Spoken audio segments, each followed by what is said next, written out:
Stranger Things. Au départ, personne ne s'attendait à grand chose. Et pourtant, dès les premiers épisodes, quelque chose s'est passé dans le cœur des spectateurs. Depuis 2016, Netflix nous a plongé dans l'un des univers les plus fascinants de la pop culture. Une série des années 80 où se cachent les mystères les plus sombres des États-Unis. Depuis presque de 10 ans, on a suivi cette bande d'ados à vélo. On les a vus grandir, tomber amoureux, rire et pleurer, ou encore affronter leur peur pour sauver leur ville et peut-être même le monde entier. 3 ans après la diffusion du dernier épisode sur Netflix, nos héros font leur grand retour pour l'ultime combat face à Vecna. Et si vous avez un peu oublié l'histoire, sachez que vous n'êtes pas les seuls. C'est pour cette raison qu'il est important de tout remettre à plat pour pouvoir comprendre comment on en est arrivé là. Salut à tous, c'est Kevoni. Aujourd'hui, je vous propose un résumé complet de toutes les saisons jusqu'à l'analyse et les théories sur la saison 5. De quoi se rafraîchir la mémoire pour les plus anciens ou pour les nouveaux, l'occasion de découvrir la série avant son grand final. Installez-vous confortablement puisqu'ensemble, on passe de l'autre côté en plongeant dans les ténèbres d'Hawkins. Bon visionnage.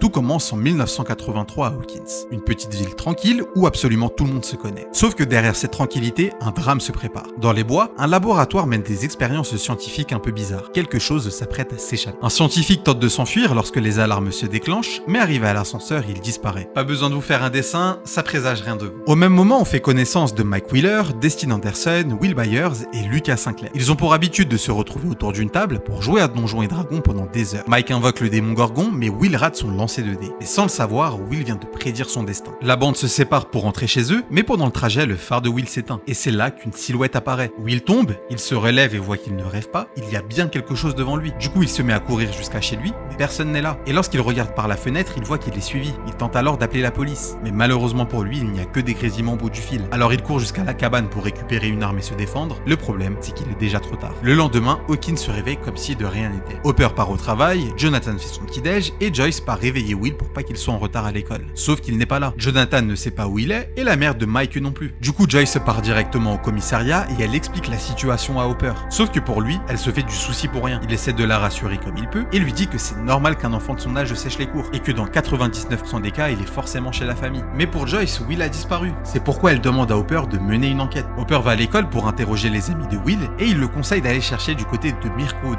le chemin que Will prend pour rentrer chez lui. En inspectant la zone, il retrouve son vélo et comprend alors qu'il s'agit d'un enlèvement. Sauf que la vraie nature du problème, elle vient du laboratoire d'Hawkins. À l'intérieur, le Dr Brenner mène des expériences autour d'un portail vers l'Upside Down. En gros, un monde parallèle mais en dessous du nôtre. Le Dr Brenner cherche une fille qui s'est échappée de la base, qu'on verra un peu plus tard voler dans le fast-food de Benny Hammond. Il essaie alors de comprendre qui elle est avant d'appeler les services sociaux. Parce qu'on va pas se mentir, elle est bizarre. Crâne rasé, tatouage 11, elle parle pas et elle a des pouvoirs de télékinésie. Entre temps, les officiers vont chez les Byers pour prévenir qu'ils ont retrouvé le vélo de Will et surtout pouvoir chercher des indices. Et c'est à ce moment précis que Hopper prend l'enquête au sérieux. Il demande à l'agent Powell et Cahalan d'appeler Flo pour alerter les volontaires qui souhaitent enquêter. Le soir même, les habitants sont en train de fouiller la ville pendant que Joyce reste à la maison avec Jonathan, jusqu'au moment où elle reçoit un mystérieux rappel. Elle entend Will, puis un grognement. Qui est à l'appareil? Qu'est-ce que vous avez fait? Qu'est-ce qui se passe? Mais un court-circuit grille le téléphone.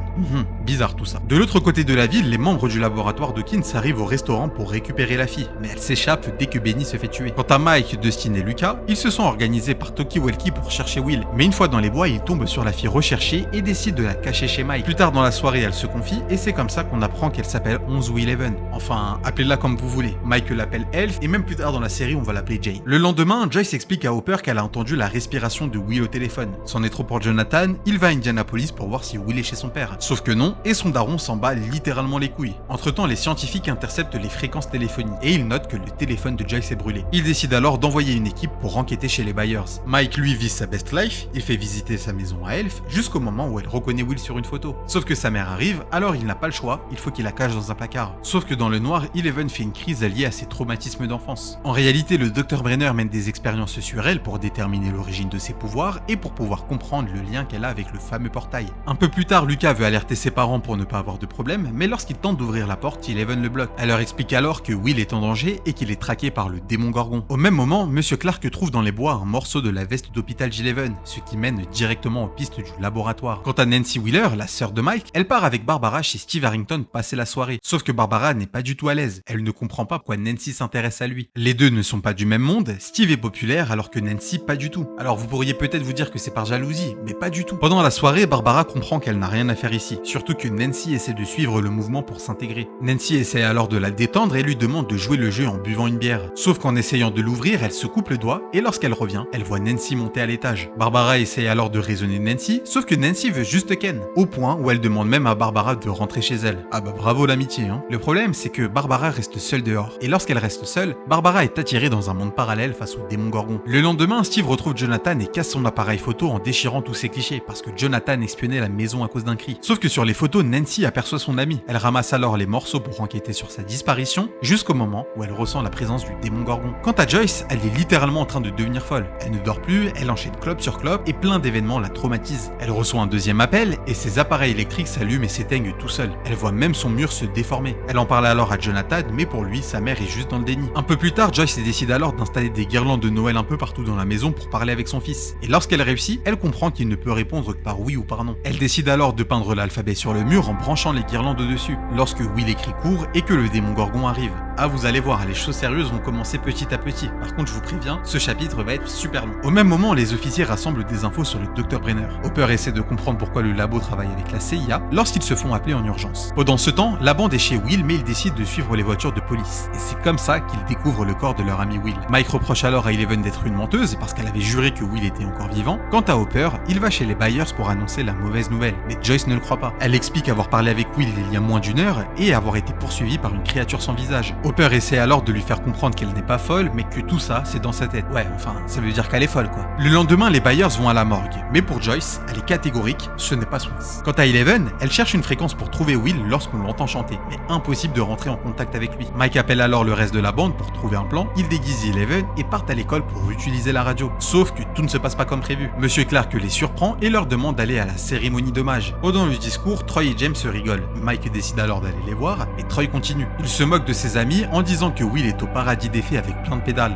Mike pète un câble et décide de pousser Troy, mais lorsqu'il se relève pour le frapper, il se pisse dessus grâce à Eleven. Juste après, la bande va à la radio lorsque Eleven capte une conversation de Joyce et son fils. Au même moment, Nancy se confie à Steve sur la disparition de Barbara puisqu'elle est intriguée par ce qu'elle a vu dans les bois. Le problème, c'est qu'il lui fait une crise de jalousie quand il apprend qu'elle a été vers chez lui et que Nancy n'a pas voulu le voir. Il lui demande également de ne rien dire à la police à propos de la fête parce que sinon ça risquerait de lui retomber dessus. Ok, vraiment zéro compassion. Logiquement, Nancy décide de s'en aller et rejoint Jonathan dans un funérarium pour lui poser des questions sur son amie Barbara. Le problème, c'est que Jonathan ne sait pas comment elle a disparu lorsque Nancy lui dit avoir vu un monstre sans tête. Jonathan comprend alors que sa mère n'était pas folle, il y a bien quelque chose de bizarre à Hawkins. Qu'est-ce que c'est? Les deux enquêtent ensemble et découvrent le fameux monstre sur une photo. De l'autre côté de la ville, Hopper boit un café avec l'homme qui a retrouvé le cadavre de Will. Et après lui avoir cassé la gueule bien comme il faut, il essaie de lui soutirer des informations. Le problème, c'est qu'une voiture les observe. Hopper commence alors à avoir des sérieux doutes sur l'affaire. Donc pour en avoir le cœur net, il part à la morgue. Sur place, il y a un garde, Hopper le neutralise et cherche le corps de Will. Lorsqu'il le retrouve, il décide de le poser pour ouvrir son torse et comprend que le laboratoire cache bien quelque chose. Ce n'est pas du tout un vrai cadavre. Plus de temps à perdre, Hopper fonce au labo et accède au sous-sol lorsqu'il découvre le portail qui mène à l'Upside Down. Sauf qu'il va se faire neutraliser. Bah oui, sinon ça serait trop facile. Au même moment, Mike comprend qu'il y a un monde à l'envers, mais la bande ne sait pas encore comment s'y rendre. Le lendemain matin, Hopper se réveille chez lui sans se souvenir de comment il a fait pour rentrer. Il voit que sa maison est en désordre, comme s'il était encore bourré de la veille, mais en retournant sa maison, il lui trouve un micro. Lorsque ses collègues arrivent et lui disent que la voiture de Barbara a été retrouvée, comme par hasard. Quasiment au même moment, Lonnie, le fameux daron qui mène à rien, revient à Hawkins pour soutenir Joyce et pour les funérailles de Will. Sauf qu'en réalité, il est juste venu pour porter plainte contre la carrière pour toucher un billet. Joyce pète un câble et décide alors de le mettre à la porte. Putain, c'est vraiment un fils de pute. Après l'enterrement, Dustin remarque que les boussoles sont déréglées et que la direction des aiguilles pourrait peut-être les ramener au portail. Sauf que sur le chemin, Lucas comprend que Eleven les dérègle, alors il décide de la traiter. Mike la défend et les deux finissent par se battre, lorsque Eleven utilise ses pouvoirs pour les séparer avant de disparaître. Au même moment, Hopper en profite pour voir Joyce et vérifier que la maison n'est pas sur écoute. Il lui explique alors ce qui lui est arrivé et reconnaît que Joyce avait raison depuis le départ. Plus tard dans la soirée, Nancy et Jonathan cherchent des indices dans les bois pour savoir comment Barbara a disparu. Ils tombent alors sur une biche blessée qui disparaît d'un coup et Nancy tombe sur un tronc d'arbre qui mène au monde à l'envers. Vu qu'elle est intriguée, elle décide d'y rentrer et tombe sur le fameux démon Gorgon. Mais heureusement pour elle, elle se fait sauver in extremis par Jonathan. Jonathan décide alors de déposer Nancy chez elle lorsque Steve les aperçoit ensemble alors qu'ils souhaitaient s'excuser. Le lendemain, Eleven commence à attirer les soupçons bêtement. Elle enlève sa perruque et utilise ses pouvoirs pour voler des gaufres dans un magasin. Donc c'est super risqué parce que le magasin a des caméras de surveillance qui peuvent alerter la police et même le labo peut peut-être la retrouver. Mike et Dustin partent chez Lucas pour faire la paix, sauf que Lucas souhaite aller en solo au laboratoire pour sauver Will. Dustin et Mike partent à la recherche de 11. Le problème, c'est qu'ils tombent sur Troy et James. Vous vous vous rappelez, celui qui s'était pissé dessus. Mais en essayant de fuir, il tombe sur un cul-de-sac et Troy en profite pour menacer Dustin avec un couteau. Il oblige même Mike à se jeter de la falaise. Et lorsqu'il le fait, heureusement Eleven le sauve à temps. Ah, la magie d'Hollywood. Eleven utilise ses deux pouvoirs sur les deux garçons qui vont ensuite prendre la fuite. Sauf que, comme elle a trop utilisé ses pouvoirs, elle finit par s'évanouir et plonge encore dans ses souvenirs. Et c'est comme ça qu'on apprend l'origine du portail. Lors d'une expérience, Eleven était face à un démon gorgon. Et lorsqu'elle l'a touché, elle a crié, ce qui a ouvert une brèche. Lorsque Eleven a retrouvé ses esprits, la bande part en direction de chez Mike, mais un garde avertit le labo qu'il a retrouvé Eleven. Heureusement, Lucas les prévient et leur dit de quitter immédiatement la maison. Les soldats arrivent, la bande se fait poursuivre, mais 11 arrivent à les stopper. Lorsque la bande décide de se cacher dans une casse automobile. Quasiment au même moment, Nancy et Jonathan achètent des pièges pour traquer le démon gorgon. Mais en chargeant la voiture, elle voit un tag avec écrit « Nancy Wheeler est une traînée ». Elle explique alors à Steve que ce n'est pas ce qu'il croit, mais Tommy et Carol en rajoutent. Steve provoque alors Jonathan en lui disant qu'il a une famille de paumés et que ce n'est pas étonnant ce qui arrive à son petit frère. Les deux finissent par se battre lorsque la police intervient et que Jonathan se fait embarquer. Un peu plus tard, Joyce arrive au poste de police et Hopper les convoque immédiatement. Il veut absolument tout savoir sur le démon gorgon. Et c'est justement au poste de police qu'on commence à avoir des sérieux indices sur la présence de Eleven, puisque Troy et sa mère veulent porter plainte contre 11, lorsque Troy révèle qu'elle traîne avec la bande de Mike. Quant au Dr Brenner et son équipe, ils arrivent chez les Wheeler. Ils fouillent la maison de fond en comble et manipulent même la mère de Mike pour savoir où se cache son fils. Au même moment, un hélicoptère se rapproche et la bande amie doit se cacher dans un bus. Hopper comprend alors que la bande n'a pas été encore retrouvée étant donné que l'hélico zone encore. Jonathan conseille d'utiliser le talkie-walkie de Will pour les joindre lorsque Hopper arrive à temps et neutralise les agents qui se dirigeaient vers le bus. Oh, c'est vraiment le goût. Une fois tous réunis chez Joyce, ils établissent un plan. Dustin appelle son prof pour savoir comment construire un réservoir de privation sensorielle. En gros, un genre de bassin qui permet d'améliorer la relaxation et la concentration. Juste après, ils vont au gymnase du collège et construisent le caisson pour que Eleven cherche Barbara et Will. Une fois dans le monde à l'envers, elle retrouve Barbara morte et Will qui est vivant mais sans la moindre force. Juste après, Hopper et Joyce partent vers le laboratoire mais se font arrêter par les gardes. Et tout ça fait partie de leur plan. Joyce se fait interroger par le Dr Brenner et Hopper se fait taser pour qu'il crache le morceau. Il révèle alors tout ce qu'il sait. Il promet de ne rien dire si on le laisse entrer dans le monde à l'envers et qu'on laisse les enfants tranquilles à l'exception d'Eleven. Au même moment, justement, Jonathan et Nancy récupèrent leur matériel pour tuer le démon gorgon. Ils installent leur piège et se coupent même la main pour que le sang attire le monstre. Sauf que Steve vient compliquer la tâche. Il est de retour pour s'excuser et lorsqu'il voit Nancy blessée, il force la porte et découvre plein d'armes autour de lui. Les deux l'obligent à partir lorsque le démon gorgon arrive pour les tuer. Ce qui est bizarre, c'est que le monstre disparaît. Alors Steve en profite pour s'en aller lorsqu'il aperçoit les lumières et intervient au dernier moment pour sauver Nancy et Jonathan. Le monstre est piégé, mais réussit à disparaître avant de se faire tuer. Entre-temps, les soldats du laboratoire entrent dans le gymnase et pour pouvoir s'échapper, 11 les tue mais finit par s'évanouir. Sauf que n'oubliez pas, le sang attire le monstre. Le démon gorgon revient et il s'en prend à tout le monde, même au Dr Brenner. La bande en profite alors pour se cacher, mais ce repos est de courte durée puisque le démon gorgon est là. Lucas essaie de le faire reculer du mieux qu'il peut avec son lance-pierre lorsque Eleven rassemble le peu de puissance qui lui reste pour le vaincre avant de disparaître avec lui. Au même moment, Joyce et Hopper retrouvent Will affaibli mais vivant et le ramènent à l'hôpital pour qu'il retrouve des forces. Un mois plus tard, Hawkins se fête Noël. Hopper quitte la fête avec quelques gâteaux dans l'espoir que 11 revienne. Will retrouve ses amis, Nancy et Steve se remettent ensemble et offrent même à Jonathan un nouvel appareil photo. La magie de Noël est là, le calme semble être revenu sur Hawkins, du moins en apparence. Quand Will va dans la salle de bain, il ne se sent pas très bien et crache une limace. Il se retrouve même quelques secondes dans le monde à l'envers, ce qui nous permet de comprendre que ce n'est que le début. Je sais que ce passage était long et je m'en excuse, mais c'était vraiment nécessaire de plonger dans chaque détail, passer à la suite de l'histoire.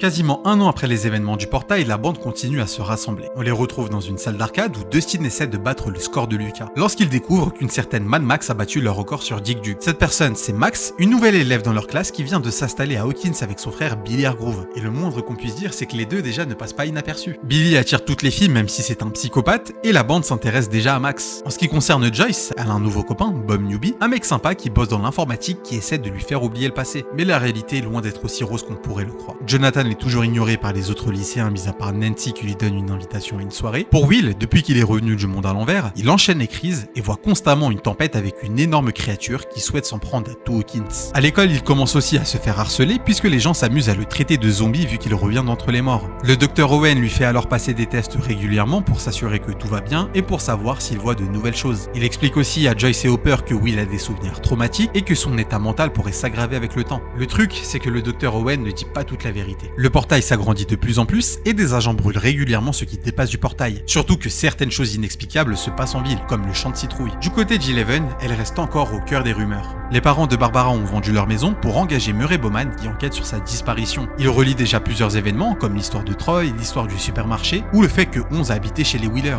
Mais heureusement, Eleven est protégée, éduquée et cachée par Hopper. Par contre, interdiction de rentrer en contact avec Mike. Halloween approche et absolument tout le monde veut profiter de la fête. Eleven souhaite sortir mais Hopper lui interdit puisque c'est trop risqué. Dustin et Lucas invitent Max à récupérer des bonbons le soir. Jonathan laisse Will avec ses potes pour aller en soirée et Max rejoint la bande après les avoir fait peur. Sauf que rien ne se passe comme prévu. Nancy n'arrive plus à garder la mort de Barbara comme secret et décide de se saouler, au point même où elle finit par reprocher à Steve d'avoir sa part de responsabilité dans tout ça. Elle va même dire qu'elle ne l'aime pas et que Steve n'est qu'une merde. Mais heureusement pour elle, Jonathan la raccompagne chez elle. Au même moment, Will se fait humilier par des gens et se met à faire une crise plus violente que les précédentes. Mike le retrouve à temps et le raccompagne pour qu'il lui explique ce qu'il voit. Quant à Dustin, il adopte une créature qui se cache dans sa poubelle. Et c'est probablement la pire décision qu'il fallait prendre puisque le lendemain, il y a énormément d'incidences. Nancy a complètement oublié son comportement de la veille et essaie d'échanger avec Steve comme si de rien n'était. Joy se découvre sur la cassette le soir d'Halloween la présence du monstre que Will voit. Et pour Dustin, il commence à vraiment s'attacher à la créature au point de lui donner à manger et même de lui donner un prénom. Plus tard, il présente la créature à la bande, sauf que personne ne sait ce que c'est. Et très vite, on voit que la créature est agressive face à la chaleur. Donc, il y a bien quelque chose qui cloche. Will comprend alors qu'elle vient du monde à l'envers et que c'est la limace qui l'avait craché. Sauf que le parasite grandit et finit même par s'enfuir dans le collège. Toute la bande part à sa recherche, mais il y aura quelques complications. Eleven sort en cachette pour voir Mike, mais s'interpose quand il se rapproche de Max avant de prendre la fuite. Dustin retrouve Duarte dans les toilettes, mais le cache de nouveau pour le ramener chez lui. Et Will se retrouve de nouveau seul face au monstre de sa vision. Et cette fois-ci, il suit le conseil de Bob qui lui répétait de toujours affronter ses peurs. Sauf qu'en lui faisant face, la tentative échoue et le flagelleur mental fusionne avec lui. Joyce arrive à l'école et tente de réveiller Will de son cauchemar, qui lui expliquera tout ce qu'il voit en rentrant à la maison. Au même moment, Hopper découvre que Eleven est sortie en cachette pour voir Mike puisqu'il a reçu plusieurs plaintes. Il décide alors de la punir à cause du risque qu'elle prend, mais Eleven refuse d'obéir et se rebelle avant de tout casser. Duarte a beaucoup trop grandi et Dustin s'aperçoit que le démon chien a bouffé le chat au calme. Du coup, plus de temps à perdre, Dustin part chez les Wheeler et tombe sur Steve. Il lui demande de le suivre en urgence pour rechercher la créature. Quant à Jonathan et Nancy, ils donnent rendez-vous à la mère de Barbara pour lui révéler toute la vérité vis-à-vis de la disparition de leur fille. Sauf que les agents du labo interceptent leur signal et envoient une équipe pour les en empêcher. Le docteur Owen leur explique alors que personne ne doit apprendre ce qui se passe à Hawkins, par peur que la Russie reproduise cette arme. En ce qui concerne Joyce, elle remarque que son fils a un comportement étrange. Il est glacé, mais refuse de prendre un bain chaud à cause de son hôte. Hopper les rejoint et Will dessine pour expliquer ce qu'il voit avec précision. Hopper comprend alors que ce tunnel est relié aux plantations de citrouilles et en creusant, sauf qu'il finira par être lui-même emprisonné au péril de l'éducation d'Eleven. Et au même moment, les différents héros font d'énormes découvertes. Eleven range la maison et en apprend davantage sur son passé puisqu'elle pénètre dans l'esprit de la dame en photo. Lorsqu'elle comprend qu'il s'agit de sa mère, elle décide alors de fuguer pour la rencontrer. Une fois sur place, elle remarque que le seul moyen de lui parler est de rentrer dans son esprit. Elle découvre alors qu'elle a été livrée au Dr Brenner, tout comme sa sœur Callie, qui elle aussi a des pouvoirs mais qui s'en sert différemment. Barbara et Jonathan ont enregistré le Dr Owen, qui affirme que le labo est coupable des incidents dans la ville, lorsque les deux décident de montrer l'enregistrement à Murray pour que l'affaire soit rendue publique et que justice soit faite. Sauf que pour lui, la vérité sera trop improbable dans le cœur des gens. Il propose alors de modifier l'histoire. Faire croire aux gens que ce sont des toxines chimiques qui ont tué Barbara. D'ailleurs, juste à titre informatif, les deux finiront par ken plus tard. Le lendemain, Will se réveille à cause d'une vision d'Hopper. Il alerte alors sa mère qui ira le sauver aux côtés de Bob et des soldats du labo. Mais lorsque les soldats brûlent les lianes, Will ressent aussi la douleur. Les scientifiques le ramènent alors en urgence pour voir s'il représente des traces de brûlure. Sauf qu'après plusieurs tests, on voit que Will a énormément perdu de mémoire et qu'il est relié à tout ce qui vient du monde à l'envers. Donc détruire le portail pourrait probablement le tuer. Mais ce n'est pas pour autant qu'il faut arrêter les recherches. On apprend que le monde à l'envers s'empare des sous-sols d'Hawkins, que le démo chien a encore muté et qu'il s'est échappé en ville. Dustin et Steve déposent alors plein de morceaux de viande pour l'attirer et croisent un peu plus tard Max et Lucas en chemin. Dustin découvre que Max est au courant de toute l'histoire et il en profite pour expliquer à Lucas la situation avec D'Artagnan et le plan qu'il a prévu pour le piéger. Pendant que la bande prépare les pièges pour pouvoir attirer le monstre avec la nourriture et le brûler, Max se confie à Lucas. Elle lui explique que ses parents ont divorcé et que sa mère s'est remariée avec le père de Will, sauf que Will ne l'aime pas et passe ses nerfs sur elle. Et encore une fois, le plan ne se passe pas comme prévu.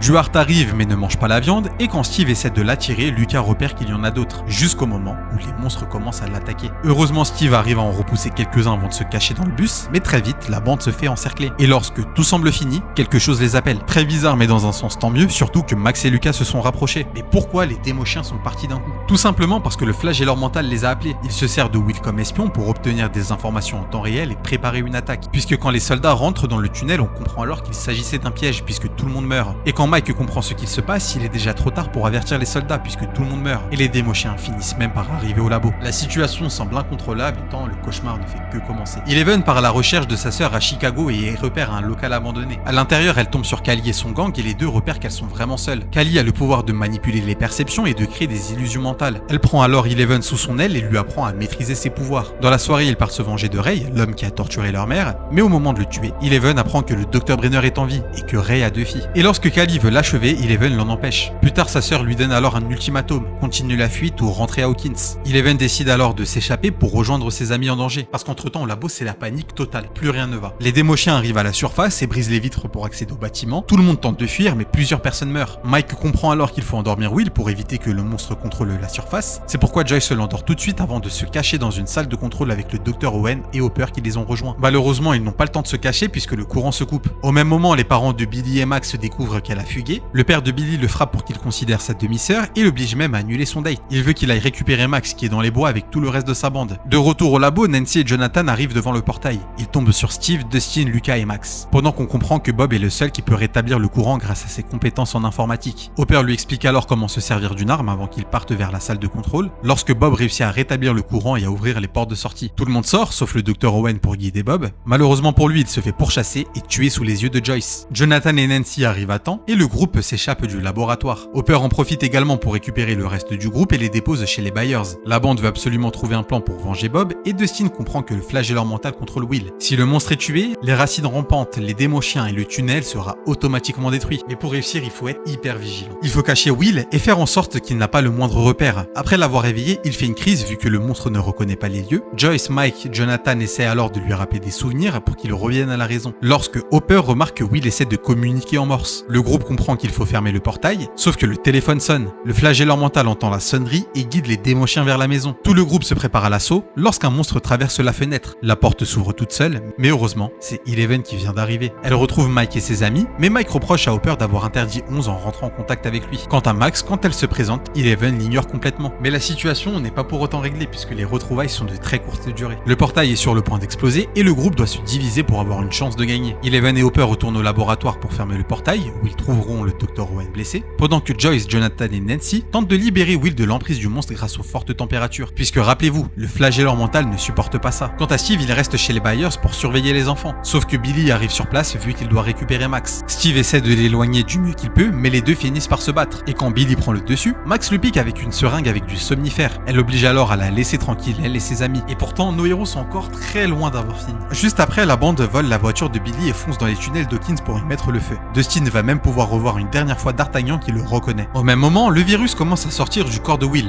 Nancy le brûle pour continuer son évacuation, mais c'est lorsque le tunnel crame que l'ombre du flagelleur mental quitte définitivement le corps de Will. Toujours au même moment, Hopper et 11 peuvent enfin descendre au portail. Eleven puise dans ses souvenirs et utilise toutes ses forces pour fermer le portail. Le monstre dans l'ombre est enfin enfermé dans ce monde et les démochiens meurent loin de leur maître. Mais est-ce que tout est bien qui se finit bien? Un mois plus tard, le scandale du laboratoire est dévoilé par Murray à la presse. Le laboratoire d'Hawkins est définitivement fermé et les funérailles de Barbara ont lieu. Le Dr Owen remet même à Hopper un certificat de naissance pour Eleven et la bande se retrouve au bal d'hiver. Lucas et Max se concrétisent, Will danse avec une fille de l'école, Nancy invite Dustin et Mike et 11 s'embrassent enfin. Et pourtant, la menace est encore là, puisque le flagelleur mental observe le gymnase.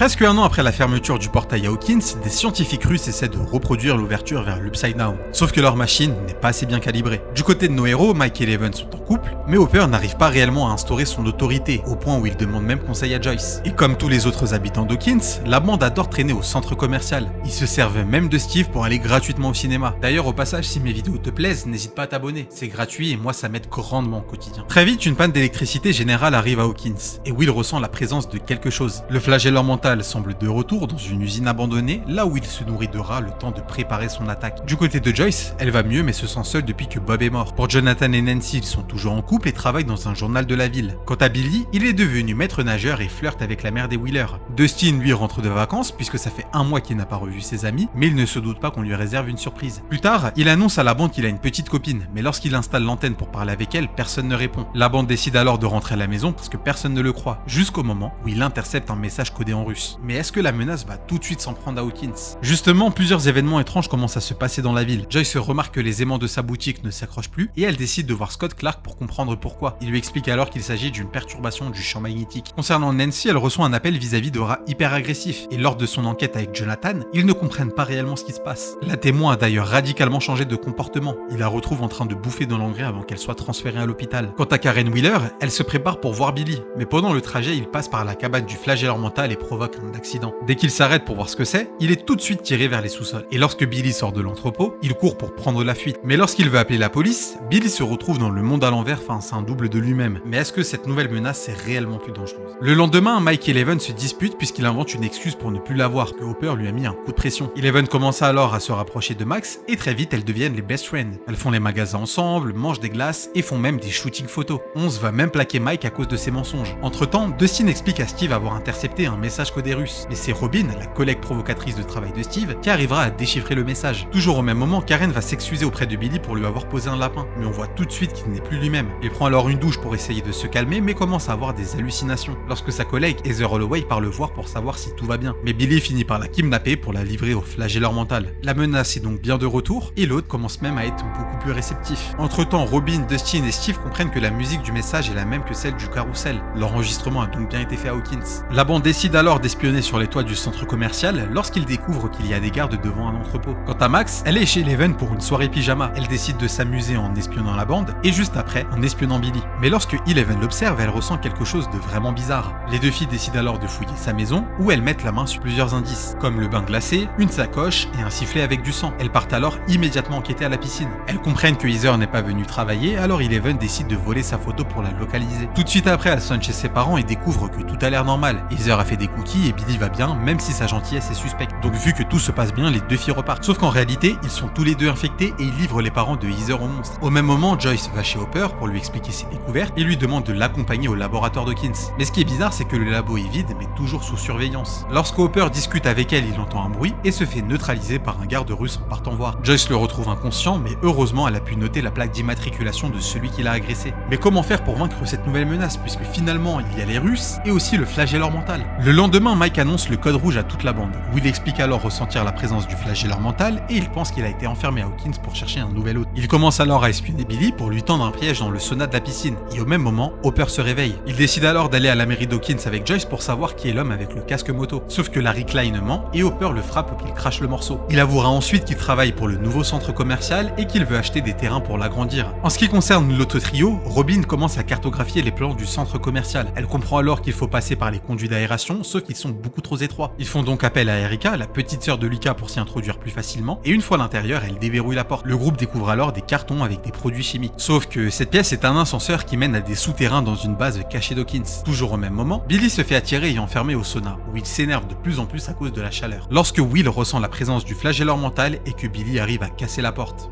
Après s'être libéré, il affronte Eleven dans un combat très serré, mais quand Billy s'échappe, on comprend que le flagelleur mental commence à avoir une grande armée. La menace est donc bien plus grande que ce que l'on pourrait imaginer. Hopper part avec Joyce dans le terrain des soviétiques pour enquêter, mais à l'intérieur, la maison semble abandonnée, jusqu'au moment où il découvre deux scientifiques qui ne parlent pas leur langue. Le soldat russe arrive, les deux se battent, et pour lui échapper, Joyce et Hopper prennent la fuite en voiture avec Alexei en otage. Mais comme Hopper ne parle pas la langue, il décide d'aller voir Murray pour interroger le scientifique, sans se douter que Grigory mène aussi une enquête pour les retrouver. Lorsque Alexei tente de s'échapper, il fait finalement machine arrière puisqu'il sait qu'il sera de toute façon considéré comme un traître par l'URSS. Alors il collabore et dévoile absolument tout ce qu'il sait et explique tous les détails du portail vers l'Upside Down. Hawkins a alors encore peut-être une chance de pouvoir s'en sortir. Au même moment, la bande remarque qu'ils sont bloqués et pour sortir de là, ils sont obligés d'avancer. Ils découvrent alors qu'il y a plein de soldats russes et qu'ils font des tests pour ouvrir un portail vers le monde à l'envers. La bande se fait démasquer par les soldats et Robin et Steve se font capturer, mais Dustin et Erika prennent la fuite dans les conduits d'aération. Vu que les Russes n'arrivent pas à comprendre comment ils sont arrivés là, ils décident de les droguer pour les interroger et pour qu'ils crachent le morceau. Heureusement, Dustin arrive à temps juste pour les sauver et le groupe réussit à s'échapper par l'ascenseur pour remonter au centre commercial. Sauf que Robin et Steve sont complètement à l'ouest. Dustin les laisse alors au cinéma le temps de trouver une solution, mais lorsqu'il revient, Steve et Robin sont déjà partis. Les deux sont en train de retrouver leurs esprits et Steve dévoile ses sentiments, mais Robin lui explique qu'elle est lesbienne. En sortant, la bande se fait poursuivre par les soldats russes et au même moment, justement, Jonathan et Nancy retournent à l'hôpital dans l'espoir d'avoir des informations sur le flagelleur mental. Sauf qu'une fois arrivés dans la chambre de de Madame Driscoll, leur collègue de travail les attend. On comprend alors qu'ils sont possédés par le flagelleur mental et ils finissent même par fusionner avec lui pour être plus forts. Lorsque Nancy se fait attaquer, elle est sauvée in extremis par Eleven, mais le monstre arrive à s'échapper par les égouts. La menace est donc super résistante et les héros ne savent pas où se cache le monstre. La bande se rejoint chez Hopper et Eleven décide de fouiller dans l'esprit de Billy. Elle comprend alors pourquoi il est devenu aussi impulsif. Il a grandi avec un père violent et sa mère l'a abandonné lorsqu'il était enfant. Elle découvre également l'entrepôt où Billy s'est fait piéger et comprend que c'est ici que le flagelleur mental se cache. Mais quand Eleven pense être sorti de son esprit, on capte alors que le flagelleur mental l'a retrouvé. Billy la prévient qu'il va envahir son monde lorsque tous les possédés se dirigent vers l'entrepôt et leur corps fusionne avec le monstre. Will ressent une nouvelle fois sa présence et la bande regarde dehors et il barricade la maison pour se préparer à l'affronter. Lorsque le monstre les attaque, Eleven arrive à contenir la menace même si elle se fait toucher à la jambe. La bande en profite alors pour prendre de la fuite et se cache dans une station pour la soigner. Mais Lucas trouve plein de feux d'artifice et insiste pour les utiliser contre le flagelleur mental. Au même instant, Mike reçoit un code rouge de Dustin qui leur demande de leur venir en aide puisque les Russes sont à leur trousse et ils n'ont plus aucune chance de pouvoir fuir. Jusqu'au moment où Eleven fait distraction et leur sauve la vie avant qu'elle tombe à cause de la douleur. Mais est-ce que c'est vraiment la fin en soi? Au même moment, le reste d'Hawkins se retrouve à la fête foraine du 4 juillet. Hopper, Joyce, Murray et Alexei s'y rendent dans l'espoir de trouver les ados, sauf que Murray en a marre de leur dispute et leur demande d'avouer leur attirance. Une fois sur place, ils se font repérer par le maire d'Hawkins qui avertit les soldats russes. Quant à Murray, il se balade avec Alexei qui lui fait découvrir la joie des fêtes foraines américaines. Mais vu qu'il le laisse seul, Alexei se fait tuer par le tueur à gages. Hopper décide alors de les attirer dans une attraction et assomme le premier garde. Il lui vole son arme puis neutralise le deuxième avant de prendre la fuite. Tout de suite après, ils interceptent une communication où les gardes affirment avoir retrouvé les enfants, ce qui les mène au centre commercial. Eleven tente d'enlever son infection lorsque le GOAT Hopper arrive pour les sauver. Mais ce n'est pas pour autant qu'ils sont tirés d'affaire.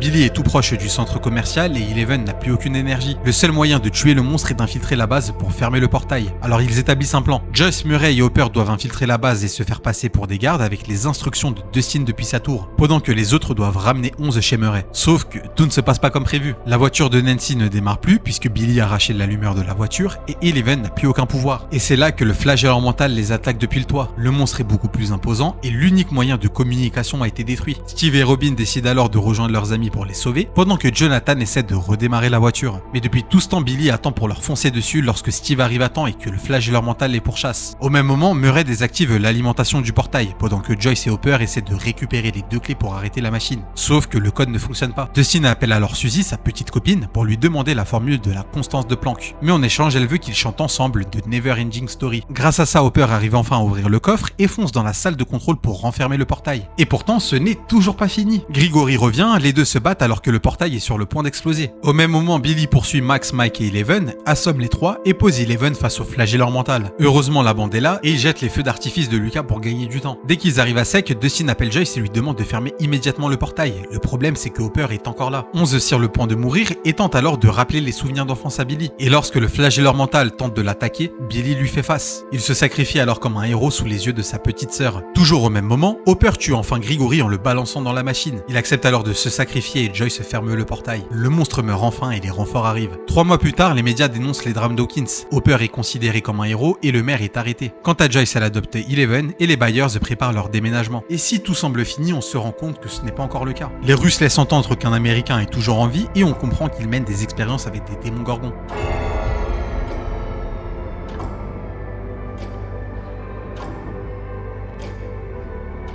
8 mois après les événements du centre commercial du Starcourt Mall, le calme semble être revenu chez les Byers. Joyce est devenue mère au foyer, Will est toujours aussi introverti, et Jonathan fume de la weed depuis qu'elle est à la fac. Du côté d'Eleven, elle n'a plus aucun pouvoir et n'a que Will comme ami. Elle se fait même harceler par ses camarades de classe qui la prennent littéralement pour une folle. Heureusement, Mike va bientôt pouvoir la voir, même si le reste de la bande s'est divisé. Max est dévasté par la mort de Billy, au point où elle met son couple en péril, et en ce qui concerne Lucas, il traîne de plus en plus avec son équipe de basket, ce qui fait qu'il s'éloigne de plus en plus de Dustin et Mike, puisque les deux ont rejoint le Hellfire Club, un club géré par Eddie Munson pour jouer à Donjons et Dragons. Et si même tout semble paisible au lycée, la menace est vraiment toute proche. Joyce reçoit une poupée russe et découvre en la cassant que Hopper est vivant, parce que oui, Hopper s'est jeté avant que l'explosion le touche. Entre-temps, Chrissy Cunningham, la capitaine des Pop-Home Girls, commence à avoir plein d'hallucinations. Eddie lui propose alors de lui vendre de l'herbe pour se calmer, mais Chrissy veut quelque chose de beaucoup plus fort. Et pendant que Eddie cherche partout, Chrissy replonge dans un cauchemar. On comprend alors qu'elle était sous l'emprise de Vecna avant qu'il la tue et qu'Eddie prend la fuite. Le lendemain, la nouvelle fait la une du journal. la police part alors interroger tous les potentiels suspects pendant que le gouvernement s'intéresse à l'affaire. Jack Sullivan essaie de comprendre ce qui se passe et oblige le Dr Owen de lui dire où 11 se cache pour la tuer. Jason lui commence à suspecter Eddie et le Hellfire Club pendant que Max en parle à Dustin qui fait le lien avec le monde à l'envers. Il en profite alors pour prévenir le reste de la bande. Quant à Nancy, elle part enquêter avec Fred Bunson. L'oncle d'Eddie lui révèle alors qu'un meurtre identique avait déjà eu lieu par le passé et qu'il était commis par Victor Creel, désormais en prison. Lorsque Nancy remarque que son camarade a disparu, il est malheureusement trop tard puisqu'il finira lui aussi par mourir de la même façon que Chrissy. Ouais, je sais, c'est glauque. Juste après, la bande retrouve Eddie et lui confirme qu'il n'est pas fou. Ils en profitent alors pour lui expliquer les antécédents d'Hawkins et entre-temps, Joyce reçoit une demande de rançon de 40 000 $ de Dimitri Antonov pour libérer Hopper parce qu'il est torturé et retenu prisonnier par l'armée russe. Quant à Mike, il rejoint Eleven à l'aéroport, mais on voit tout de suite que ce n'est plus pareil avec Will et que Eleven lui ment en disant qu'elle a plein d'amis. Donc vous vous doutez bien que ça ne peut pas bien finir. Les élèves qui la harcèlent arrivent au club et ils décident encore une fois de l'humilier sous les yeux de Mike. Du coup, Eleven pète un plomb et décide de frapper Angela avec un roller.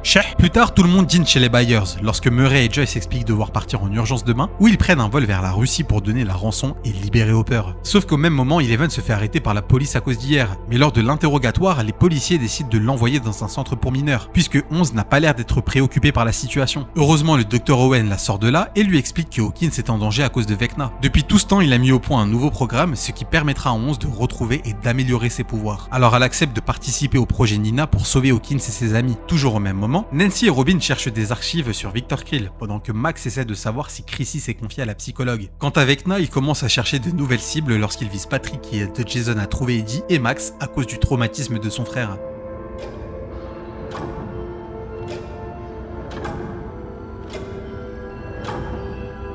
Du côté de Joyce, elle arrive enfin en Russie où elle rencontre Yuri, le passeur envoyé par Dimitri, sauf qu'il le trahit parce qu'il veut garder la rançon. Il drogue alors Joyce et Murray pour les livrer aux Russes, sachant que Hopper avait déjà réussi à s'évader de prison.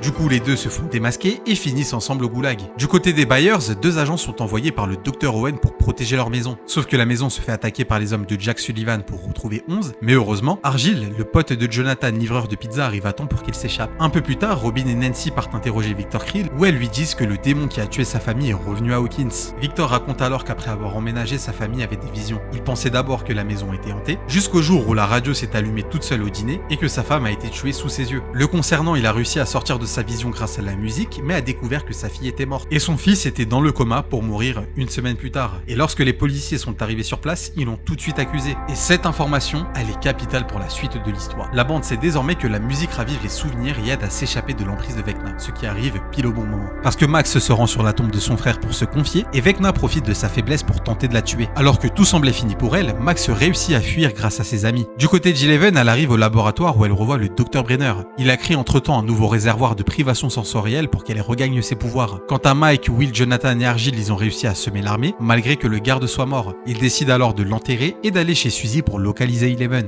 Ils sont tous les deux dans l'avion en direction de la prison, mais remarquent que Yuri n'entend rien à cause de son casque. Alors ils en profitent pour se libérer. Murray utilise ses compétences en karaté pour l'assommer, mais l'avion se crache vu qu'il ne sait pas piloter. Un peu plus tard, ils amènent Yuri à son atelier et établissent un plan pour infiltrer la prison. Murray décide alors de se faire passer pour Yuri et Yuri par Murray. C'est un plan risqué, mais vu que Yuri a trahi, c'est peut-être la seule solution pour peut-être sauver Hopper. Plus tard, l'équipe de Jason assiste aux funérailles de Chrissy, mais Patrick a une nouvelle vision. Son équipe repart alors à la recherche d'Eddie et ils sont vraiment tout proches de le retrouver. Sauf que personne peut lui venir en aide parce que la bande enquête dans la maison des Creel dans l'espoir de trouver des indices sur Vecna. Mais ce qu'ils ne savent pas encore, c'est que Vecna se cache ici, mais dans le monde à l'envers. Eddie tente de s'enfuir en barque, mais se fait très vite repérer par l'équipe de basket qui tente de le rattraper, jusqu'au moment où Patrick s'arrête et disparaît avant que Vecna le tue. Juste après, la police arrive pour enquêter et poser des questions à Jason lorsqu'ils accusent publiquement Eddie Munson. La bande découvre alors ce qui s'est passé la veille et l'appelle pour le retrouver dans une forêt. Sur le chemin, Dustin comprend que si sa boussole est perturbée, c'est parce qu'un portail est tout proche, exactement comme à l'époque avec Will. Steve n'hésite pas une seconde et plonge pour voir s'il arrive à trouver ce fameux portail, mais lorsqu'il tente de remonter à la surface, il se fait aspirer dans l'Upside Down. À peine arrivé, il se fait littéralement bouffer par des chauves-souris, mais heureusement Nancy, Robin et Eddie arrivent à temps pour le sauver. Sauf que rester dans le monde à l'envers, ça peut être hyper dangereux. Pour survivre, le trio doit impérativement trouver un portail vers Hawkins. Sauf que Dustin, Lucas et Max se font arrêter entre-temps. Les policiers veulent comprendre pourquoi ils étaient à côté du lac, pendant qu'ils se font interroger un par un et que l'autre groupe essaie de communiquer avec eux via les lumières. Quant à Hopper, Dimitri et d'autres prisonniers, ils ont droit à un festin, lorsqu'on comprend que c'est seulement pour les engraisser avant un combat. Hopper anticipe alors le combat et vole un briquet et de l'alcool. Et au même moment, justement, Murray et Joyce arrivent enfin en prison et leur plan fonctionne puisque le garde ne reconnaît pas Murray. When you hold у тебя большая нехватка. Ils réussissent alors à entrer dans la base pour assister au combat d'Hopper, qui doit affronter un démon gorgon dans une arène avec les autres prisonniers. Hopper utilise alors le feu pour repousser le monstre, pendant que Murray braque le directeur pour ouvrir les portes de sortie. Et grâce à ça, Hopper et Joyce peuvent enfin se retrouver. Du côté d'Eleven, lorsqu'elle est dans la capsule de privation sensorielle, elle se souvient de son enfance dans la pièce arc-en-ciel, là où le Dr Brenner faisait des expériences sur chaque numéro et où tous les enfants la détestaient à l'exception de l'infirmier. Il lui disait exactement c'est quand qu'elle allait se faire agresser et qu'elle était la plus forte de tous. Il lui propose alors un plan d'évasion, il lui montre sa puce sous la peau, sauf qu'il ne pouvait pas s'échapper avec elle par risque d'être localisé. Alors Eleven se propose pour lui retirer, sauf que c'était l'erreur à ne pas commettre. À ce moment-là, on comprend qu'il a des pouvoirs comme elle, et la puce était juste un moyen de les bloquer. L'infirmier, c'est en réalité le numéro 1, et depuis le début, il manipule 11. Il voulait juste se venger et tue absolument tout le monde dans le laboratoire. On comprend alors que numéro 1 est Henry Krill, et que c'est lui qui a tué sa famille, avant que le Dr Brenner l'adopte. Et c'est là que, finalement, la logique apprend tout son sens. Lorsqu'il propose à Eleven de le rejoindre, elle refuse et l'envoie dans le monde à l'envers. Et c'est à ce moment précis qu'on comprend que c'est lui qui est devenu Vecna.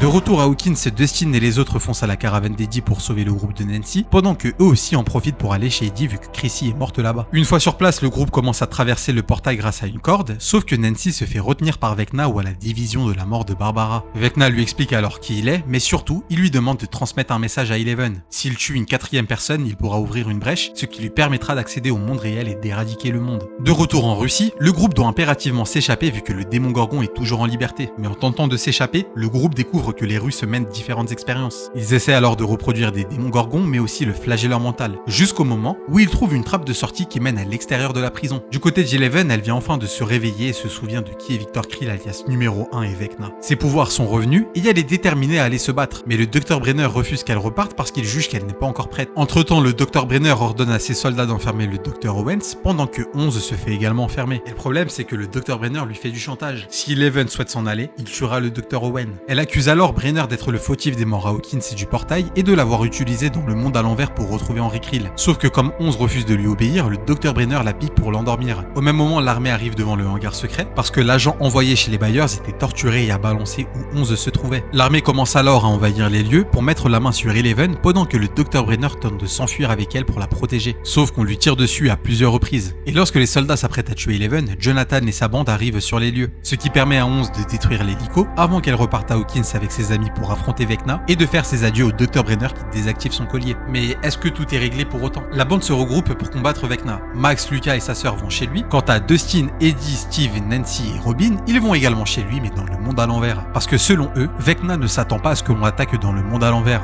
Dustin et Eddie sont chargés de l'attirer avec de la musique pendant que Max stoppe la sienne pour l'attirer et le distraire. Comme ça, Nancy, Steve et Robin pourront l'atteindre. Du côté d'Eleven, la bande part dans la pizzeria d'argile pour faire un caisson d'isolation, ce qui lui permettra de rentrer dans l'esprit de Max et de battre Vecna à distance. Le problème, c'est que Jason arrive quand Vecna prend le contrôle de Max, et Lucas ne peut pas intervenir pour la sauver. Quant à Dustin et Eddie, ils ont réussi à attirer les chauves-souris, mais elles sont trop nombreuses et ils n'arrivent pas à les repousser. Dustin prend alors la fuite vers le vrai monde, lorsque Eddie coupe la corde pour que la bande gagne du temps. Il quitte sa caravane et affronte à lui tout seul les chauves-souris, sauf qu'il finira par mourir. Mais finalement, ça n'a pas servi à grand chose, puisqu'exactement au même moment, Robin, Steve et Nancy se font aussi capturer dans la maison des Krill. Vecna est donc sur le point de gagner parce qu'il a bloqué absolument tout le monde. Max essaie de l'esquiver du mieux qu'elle peut, mais Vecna la bloque et il est sur le point de la tuer. Heureusement, Eleven arrive à temps et le maîtrise avant qu'elle ne le projette dans le décor pour voir Max. Le problème, c'est que Vecna n'est pas aussi facile à vaincre. Pour le tuer, il en faut beaucoup plus. Il maîtrise alors Eleven et en plus assez facilement pour la bloquer dans le monde à l'envers, lorsqu'il lui révèle que s'il est devenu cette chose, c'est à cause d'elle. Puisque dans le monde à l'envers, il a pu apprivoiser le flagelleur mental mais aussi les démons gorgons. Tout semble être fini pour nos héros puisque Vecna a bloqué tout le monde et même Max commence à se faire tuer. Mais quand Mike exprime son amour à 11, il lui donne la force de s'échapper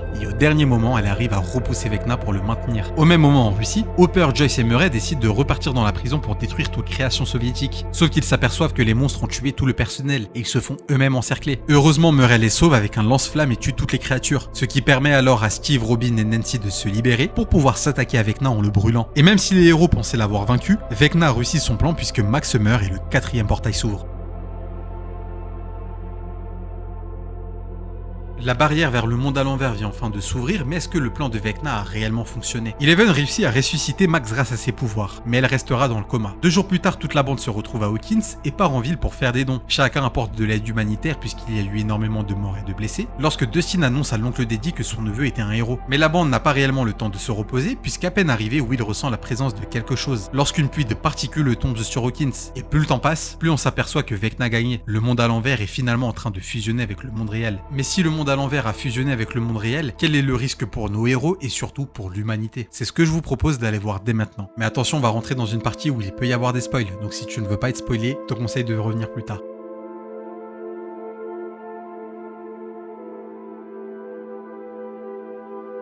Après 9 ans d'existence et des années d'attente, la saison 5 de Stranger Things est enfin de retour avec 3 parties. Le volume 1 le 27 novembre 2025, un volume 2 le 26 décembre 2025 et l'épisode final le 1er janvier 2026. En analysant le trailer, on voit que la série a l'air une fois de plus beaucoup plus sombre et beaucoup plus intense. Mais concrètement, qu'est-ce qu'on sait à propos de l'histoire? On reprend 18 mois après les événements de la saison 4. Plusieurs failles ont été ouvertes vers l'Upside Down et la ville est maintenant placée sous quarantaine militaire. Nos héros vont devoir de nouveau se rassembler pour affronter Vecna une bonne fois pour toutes et Eleven est en fuite puisqu'elle est recherchée par les militaires. Quant à Max, elle est toujours dans le coma, mais elle pourrait avoir un rôle hyper important puisque vu qu'elle a été morte quelques instants, elle est automatiquement reliée à la conscience de Vecna. Pour Will, il a l'air d'être la clé de l'histoire, puisqu'on ne l'a jamais vu autant apeuré. Et cette nouvelle saison introduit aussi de nouveaux visages, comme le Dr. Kay, une scientifique militaire, ou encore la jeune Holly, la petite sœur de Mike et Nancy, qui a l'air d'avoir un rôle beaucoup plus important. Mais ce n'est pas tout. L'affiche promotionnelle de la saison 5 fait référence à la saison 4, lorsque Eddie présente Vecna au Hellfire Club. Il dit que Vecna a perdu son œil et son bras gauche, sauf que dans l'affiche, Vecna semble avoir perdu son œil droit à la place. Ce qui me laisse croire que Vecna n'a pas encore atteint sa forme finale, puisque justement dans la bande-annonce, on voit que son corps a l'air différent. Et lorsqu'on analyse le trailer, on remarque plusieurs éléments intéressants que je vous présente tout de suite. On commence avec Steve qui a juste une fréquence radio dans son van, qui pourrait être un moyen de communication lors des déplacements, mais aussi une station radio qui pourrait être le nouveau QG de nos héros. Une autre scène nous montre la tombe d'Eddie, avec écrit en anglais « Brûle en enfer », ce qui confirme que les habitants d'Hawkins pensent toujours que c'est Eddie qui est derrière tout ça et ils le considèrent toujours comme un monstre. Ils le tiennent finalement responsable de ce chaos. On voit également Dustin porter le t-shirt du Hellfire Club et plus tard on remarque qu'il a le visage déformé. Du coup peut-être qu'il s'est battu pour défendre son honneur. À la 50e seconde du trailer, on remarque également un laboratoire qui semble familier, peut-être celui du Dr. Brenner.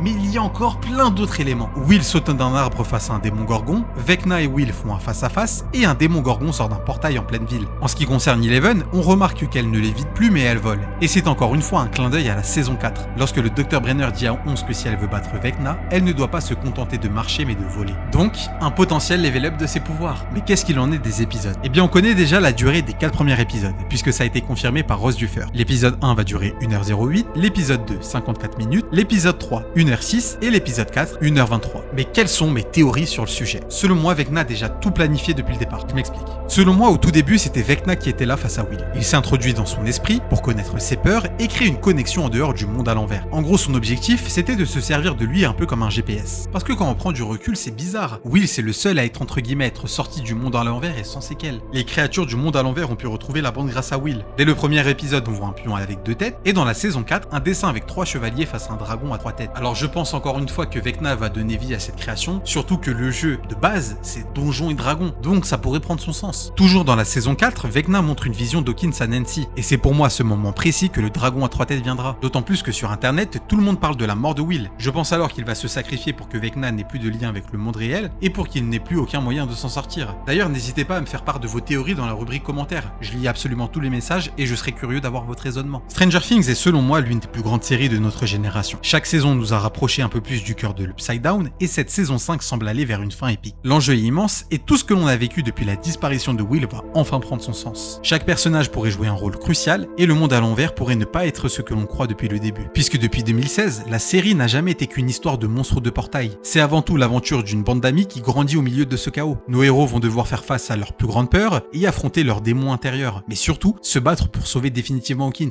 Mais justement, quelles sont vos théories pour la fin? Est-ce que Vecna sera vaincu? Est-ce que Max va mourir? N'hésitez pas à me le dire en commentaire, je lis tous les messages encore une fois. Si la vidéo t'a plu, n'hésite pas à t'abonner, liker, commenter, partager. C'est gratuit, moi ça m'aide grandement au quotidien. Mais surtout, n'oublie pas d'activer la cloche car tu pourrais louper les prochains contenus. C'était Kevoni l'équipe, je vous dis à la prochaine pour la prochaine. Prenez soin de vous. Ciao ciao.